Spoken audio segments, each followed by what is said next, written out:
Hello and welcome to the AK Compass, where we explore new directions in travel and sustainability.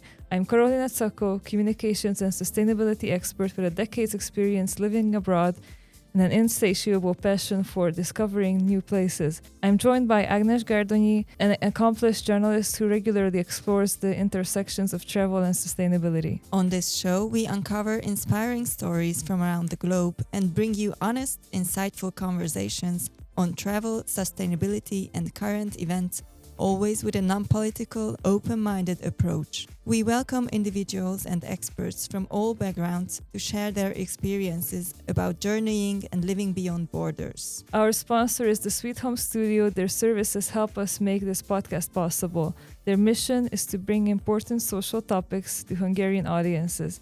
They also give new podcasters a special price to support more valuable content. They are based in Budapest, offering full technological support and a great space to make podcasts. We would like to take this opportunity to thank them for supporting our work. Today, we're going to talk with Agnes Gardonyi about sustainable tourism.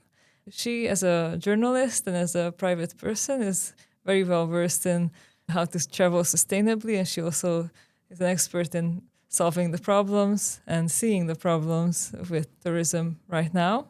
My name is Karolina Tsako, and today we're going to focus on how to be better travelers. So Agi, hi, nice to see you again. Please tell us what's sustainable tourism. Hi all, it's great to be here. Basically, sustainable tourism is the way of travel when you consider green aspects as much as you can. For example, you avoid flying if you can. For example, in Europe, traveling by train is a really good alternative. You should spend more days at a destination, not just come and go in one day. This is even more cost-friendly, in my opinion. And also, if you go for not just for one day, but for several days to a destination, you are able to enjoy and absorb local culture more. You should also reach out to locals who can show you the less touristy and thus cheaper and less crowded places. And for families, visiting a destination for more than 3 or 4 days is a good option, because with children, it is rare that they want to run through all the places and museums in 3 or 4 days. And with this, you can more easily let go and make the travel more stress-free. And I would like to share my personal experience. For example, before COVID, I flew a lot and used to spend just a couple of days in one destination. So I did the bad way of traveling. But since then, I have family and also a different way of working. I spent 1 month in Vienna, for example, a couple of times now with my son. And I lived in different places of the city, like 3 different times, and always felt like home after 2 weeks. And this is like a way different way of traveling. We were basically living there, absorbing the culture, as colorful it is. And I found my own coffee shop, my own supermarket. I could do the shopping. And it's a whole other experience of traveling. So I would promote this kind of traveling and spending the holidays if you are able to do that, if you work in a way that allows this kind of travel. Thank you for that. Actually, I agree with you that slow traveling is important, and also to seek out local businesses, create local connections. I'm just concerned that if you travel slowly, you will not go to a hotel or to a guest house, but you will actually go to a short-term rental apartment, and that creates problems for the locals, because many short-term rentals take away people's places to live and their opportunities to live close to the city or in the city centers. What's your opinion about that? It is much better if you don't even seek for accommodation, but you like exchange homes. But I know that not every people is like that. It means a different lifestyle. I completely agree with you that short-term accommodation in masses can be harmful, can be a toll for a city because locals disappear from the downtowns of these destinations. That's not a good trend, obviously. So I agree that short-term accommodation can be harmful and that the cities should consider taking measures for the well-being of the locals, not just for the random people who are dropping in and out of the town or the city. I would like to tell you about some examples, regions or cities who are making restrictions. Yes, tell me about Italy. I wrote a couple of articles on this topic. For example, in Rome, they have been talking about implementing a visiting fee for non-citizens for the Trevi Fountain, but this still didn't happen and it's still overcrowded. In Venice, they are at the second year of testing 5 or 10, it depends, euro fee for entering the city. Again, if you're not a citizen or working there, of course. And the results are mixed because the city is still crowded in peak times, even with this fee. But they can spend the income from this fee on developing the city, or as a matter of fact, they are reducing taxes for locals. So in my opinion, this can be a way of dealing with over-tourism.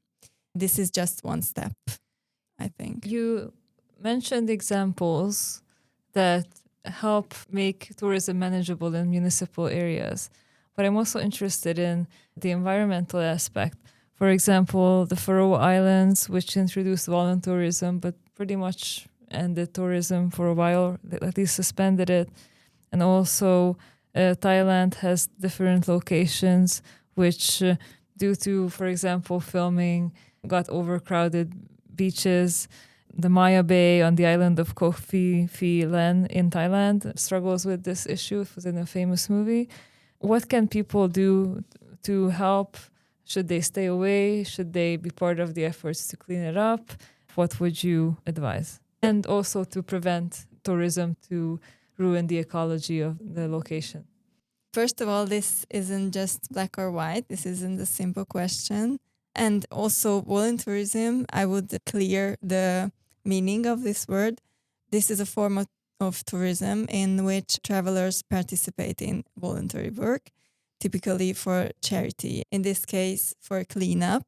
And this is helpful for the locals, and anyone can do this and be helpful for the destination they're going to.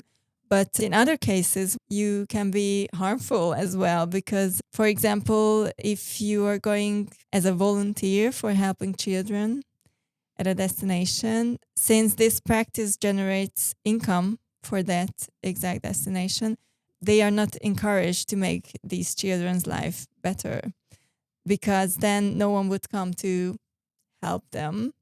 So it depends. If you go for cleanup, it can be really helpful, but you have to really consider why you're going there. So for cleanup or for helping children or agricultural work.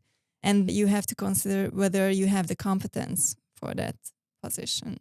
And also what I've seen from my side of looking at how charity work works, usually if, for example, you send too many shoes or too many textiles or too many of anything into countries that don't necessarily need it because they have local production, you destroy that sector. Because why would anyone buy shoes if it falls from the sky or is sent by a truck? And with children especially, they want love. They get attached. And then each of their connections through voluntourism becomes transient. And that is not good for their development. Usually with environmental damages, ecological damages, and due to tourism or any other reason, doing less sometimes helps. Like apart from cleanup, which has to be done because, for example, plastic doesn't really go away. However, nature does start to heal itself and recuperate from tourism. So this was something that I'm pretty sure they also experienced in Maya Bay, that it started to get better. But then they also have to be careful not to reverse it by letting droves of tourists in again. And there's tourism in the Antarctic, where ships go there, but there are very strict regulations in terms of how many tourists can go and what they can do exactly on the island and what locations they can visit and how they have to treat wildlife, mostly focusing on not contacting them at all and just leaving them the way they are. This is just examples that I would like to complement your opinion and your experiences with. Yeah, and there are some other examples where they restrict the numbers of tourists. For example, in the Sardines in Italy, from the summer of 2025, tourists have to apply via an application if they would like to enter a specific beach, to Ereda Beach, because it only accepts 1,100 visitors a day. In addition, at another two beaches, they accept only 60 visitors per day. And there are Wow. a lot of more of these places in the Sardines like that. So these are good examples, and we hope that it will really help the environment to recuperate. And even so, also in Italy, in one of the beaches at Budeli Island, they completely banned visitors because a lot of the tourists smuggled out the rose-colored sand as a souvenir. Oh my. And then this has come to a stop, fortunately, and the municipality decided to end this trend, and I completely agree with them. So you just simply cannot cause that much harm in the environment. So I have a question because we've been talking about the tourists' behavior, bad behavior, good behavior. I don't think anybody travels with a bad intent. They just want to get experiences, fast experiences or slow experiences, but I don't think they really want to damage anything. They just think about, oh, this small sand, this small stone can be taken, it will not hurt anyone, and this is called the tragedy of the commons. How would you go about educating people how to be good, respectful tourists who are also environmentally friendly and also friendly and respectful of the culture? First off, they should get off of social media because there are a lot of pictures in really beautiful places, and then that destination gets overcrowded suddenly because everyone sees that, oh, it's really beautiful, and then it gets overcrowded, and a cloud of selfie sticks is only visible around the place. So this is a great problem, what the social media is broadcasting towards people. And also, there is a great role in regulation here as well. Because, as I've said about these examples in Italy, these have a great impact on restricting, like, not a good way of tourism and protect the environment. And about regulation, I would tell you some more examples. For example, in Scotland, from July 2026, they implement a 5% tourist tax in Edinburgh for the first 5 nights you spend in a hotel or a bed and breakfast. And in Glasgow and Aberdeen, they also announced that they want to introduce a similar tax. And the good thing is that these cities also promise to spend the tax income on infrastructure and events in the city. So this is the benefit for the locals. Because, for example, in some countries, this is not a promise that they would spend taxes on what they agreed on to spend. So It's not transparent. it's not. So yes, regulation is a key in this matter as well.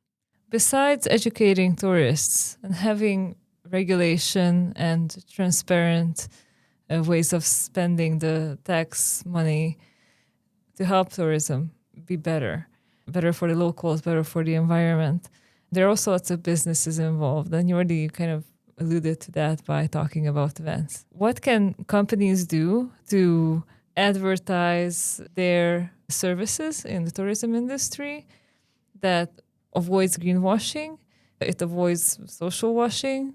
So, for example, in social washing, I mean that they present a social problem in the wrong way. So, as we spoke about Africa, they just solve the wrong problem. Or greenwashing, that they make something look green, but actually it's very misleading. How should companies communicate about it? You're a communication expert as a journalist.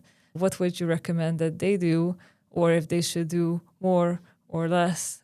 First of all, these companies should realize that the younger generations really do care for the environment. So if they are just greenwashing, they will know eventually the potential tourists. So, for example, they should really care for the environment. So they have to be really honest. I know that this is like in an ideal world that big companies will realize this, but in my opinion, this should be the key. And this is also which we talk about a lot, about attitude formation. And this is a key word in our podcast. This takes a lot of time. Do you think these companies should have in-house experts in avoiding social washing, avoiding greenwashing, or they should turn to external experts? Or is there any other solution where they could help improve their services in this way? This depends on the size of the company. With a multinational company, I guess they could have an expert who takes all the environmental and the social aspects into account with every decision the company makes. So that's always a good thing to have either an expert inside the company or outside the company. Also, these experts can form the way of thinking of the leaders of a company, of the colleagues. So this is an important thing to have. Thanks. And I was wondering, as you were talking, we frequently talk about climate change in these series. And how do you see that climate change is shaping the future of travel and tourism globally? I'm not so optimistic in this question because during the COVID pandemic, there were a lot of destinations which were empty and the tourism totally stopped. For example, in Venice, even the wildlife came back to the canals. And it seems as if no one learned from this. Venice might have because they did the measures we were talking about before, but the tourists still want to see Venice, to see these destinations where the environment is flourishing. So I don't know whether eventually climate change or global warming will win and we will die out before it could take an impact on tourism, or somehow we will be able to reduce all the negative impacts of fast tourism. But yeah, we'll see. The reason I asked, as a climate expert, I don't really believe in mass extinction of humans, but there will be a mass extinction, or it can be expected, of lots of human beings. But in terms of tourism, my concern is that people will suddenly rush to these places that are disappearing, like New Orleans, like Venice, like the Fiji Islands, other Pacific islands that are facing pretty certain ends, or parts of Bangladesh, for example, which also is below sea level for the large part. How can, for example, these places be helped instead of ruined by tourism? From the perspective of the tourists, you shouldn't go to these places, which is hard because if you're that kind of person who wants to see all the world and all these beautiful places, then it can be hard. But if you think about what impact you have if you fly over there and it's for one day and you saw it and you made a selfie there and that's it, it's just not worth it on the long run. And from the viewpoint of the destinations, they should implement those measures we've been talking about, restricting or completely banning tourism. Because if they don't do that, then these destinations can be destroyed before even climate change has an impact on that exact place. I'm wondering, does off-season tourism help, like equaling out the impact of tourists, or there should be just simply less tourists?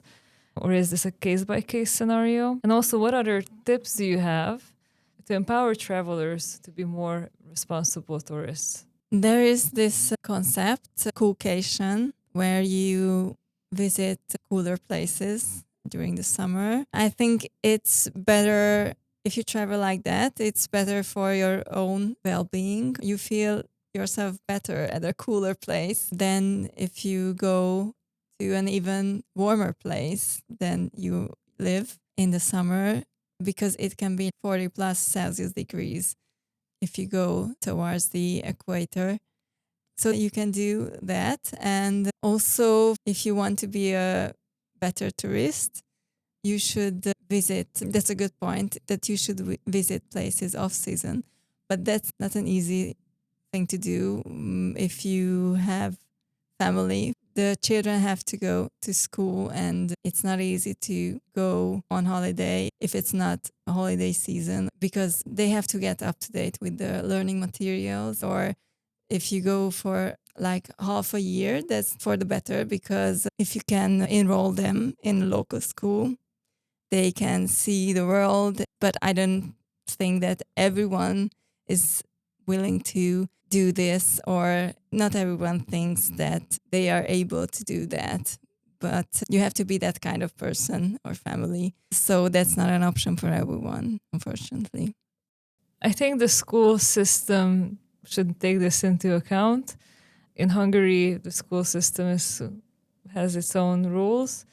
So any special case could be treated more flexibly. In the US, actually, homeschooling is available. They have a curriculum they have to follow, families need to follow, and that's more compatible with the digital nomad, just nomadic lifestyle. So I really support the ideas that you just shared with us. I think we got to the end of our episode, so thank you very much, Ági, for sharing your experiences and your recommendations and your enormous knowledge about sustainable traveling. Thank you. That was it for today's episode. You've been listening to the AK Compass, guiding listeners through evolving ideas and directions. I'm Karolina Czako. And I'm Ágnes Gárdonyi. Subscribe, rate, and review if you'd like to support us. Thank you for listening.